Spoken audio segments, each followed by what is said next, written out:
rolling to prone. We're going to roll that way to prone. If she can help, the only thing I really have to worry about is this shoulder, right? I have to decide, am I going to stick it up over their head to roll, or am I going to put it down here or underneath their body? Okay, so what's going to be part of my decision making? Right, their injury. Are they able to participate, and do they have active control of their arm? If they have active control of their arm, they might want to stick it up here. You can stick it up there and then this one, and push yourself and reach and roll. Okay, so now she's prone. Easy peasy, chicken squeezy, right? If she doesn't have active control of her arm, if she can't provide feedback, I don't want to lift it up here, right? If I don't have muscular control, just like I don't want to structure up there when I'm doing my passive range of motion, I might have to actually tuck it down here underneath their bottom and push and reach and roll and have them roll over that arm, which isn't as comfortable, but it's safer. Okay, in your book, when it talks about prone rolling, and especially if you're prone rolling somebody that's not helping, they show you in the book to cross their legs. So you want to put their one that they're rolling away from over the top, and then I can reach and roll her this way, and then she ends up uncrossed when she's over here. And it's just kind of helping get everything flowing that direction. What if they're on not as wide of a surface? It's harder, isn't it? I would not put you on this surface if you couldn't roll yourself. Okay. I would do almost everything I could to not. I made that mistake right after I embarrassed myself in front of my employer, putting a rather large quadriplegic man on a table that wide to change his clothes, and it was the biggest disaster of my therapy career, probably. It's in the top 5 anyway. So you want this kind of space. A bed is wider than that, so you can do this in a bed. If I can't get them going, I've got my chuck under there, right? So if it's narrow and I'm going that way, I might have her reach up and push over to her side. Now I can gather up my chuck, and I can actually move her hips back and let her finish rolling so that she doesn't roll off the edge of the bed. And you noticed I got myself in hopefully a good body mechanic position with my stomach sucked in, but more to brace my pelvis. The other scooting methods you can see in your book, and they were in that video. I can have her push. Now I got a couple of choices. What I want to do as the clinician is try to minimize rotating my back and putting my back under a load while it's rotating. That's what usually gets us in trouble, which is why we teach our people at the factory to step and turn, because we don't want to reach over here unloaded, pick up a weight, load our spine while it's rotated and turn. That's where we get most of our back problems. So I would prefer not to reach over her and try to lift her up this way.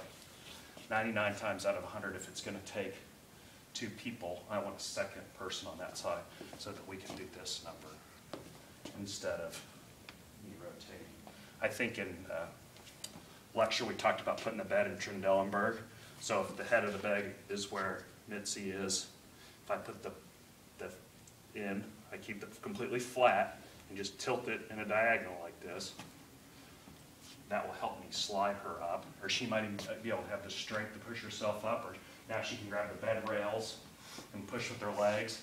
I can do 400 and 500-pound people up in a bed by myself by Trendelenburg in the bed. Just, I get them all set, bend your legs, grab the rails, tip the bed up, and actually start sliding down the bed if they will tolerate that position. So if I'm on this flat surface and I want to move her up, I'm going to go ahead and get her here. I might even get up here on the bed or brace her feet, or and then I'm going to use her bottom or greater trochlears here to help her push, and we're going to push that way. So I want to minimize my friction. I'm going to have you get your arms out of the way. Maybe even pick your head up just a little bit and push with your legs under your drop. Move her back down. I can help here and move her down, or I can actually grab her knees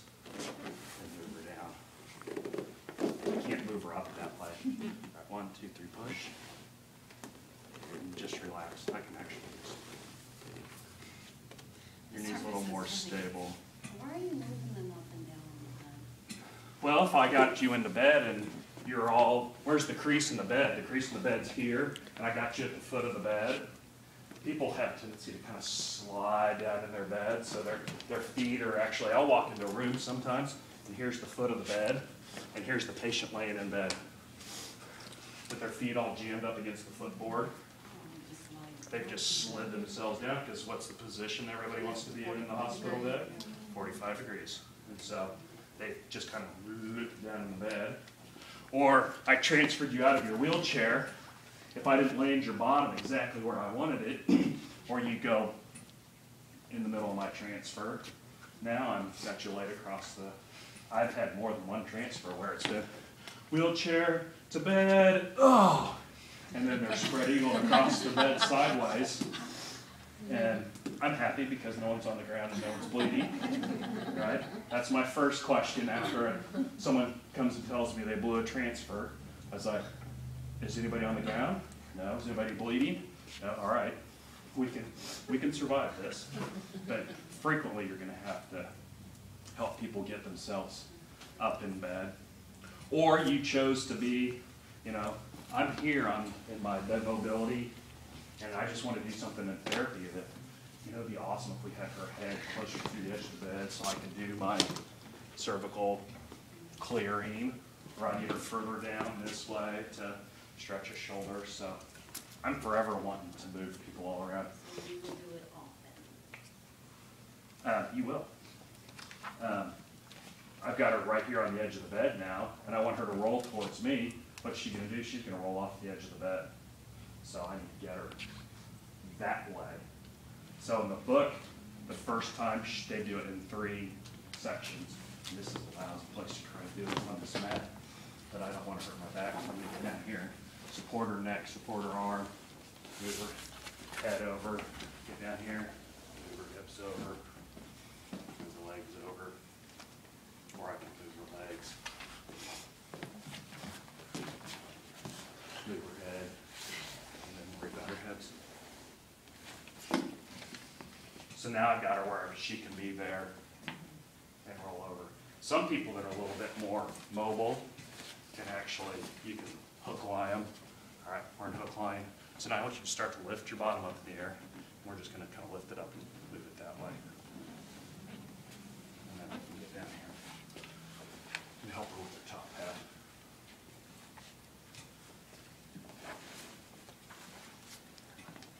I was getting ready to yank her back over here, and I thought, somebody's taping this. I'm going to tape that later. So,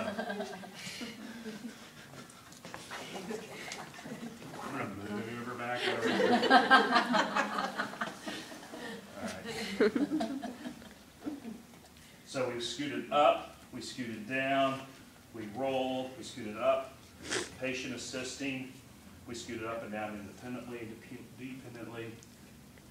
Remember, as a clinician, especially in just about every, well, in every field, you won't be doing as much of this kind of stuff if you're a sports person, but skilled nursing facilities, acute care facilities, rehab facilities, the more your patient does and the less you do is better for everyone, right? Saves my back, you're more independent, everybody's happy.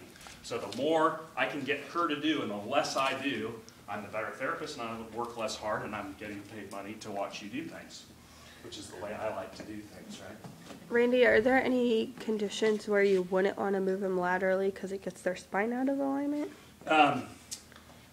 You're just going to have to be careful with how much you rotate. There will be times when, like maybe a post-spinal surgery, where I might have to try to do a hip and a shoulder at the same time. And then I might actually have to get someone else to help me. Okay, so I'm going to get someone else to help me now move her up in the bed. So Jocelyn, why don't you come around here and help me, and I'll get up here. So you come around to this side. And what we're going to do is we're going to move Mitzi up in the bed. So it's important for Jocelyn and I to be on the same page. Is, you know, hey, we're going to go on. You guys, does Lethal Weapon escape you guys those references? Is it 1, 2, 3, go, or is it go on 3? So you got to be there. So I'll be Danny Glover and you can be Mel. Okay. Great, the crazy one. Awesome. The shoulder, I should be Mel because I've got the bad shoulder. So what I like to do with these chucks is I like to gather them up and gather all of the, get all the slack out of it, okay? And I want to make sure that one of my hands is right here where her center of gravity is. And then I'm going to have her cross her arms. And if she can, I want her to lift her head. If she cannot lift her head, if she's like comatose, you either need a third person to come lift their head, or the stronger of the two people would actually use one hand to lift their head.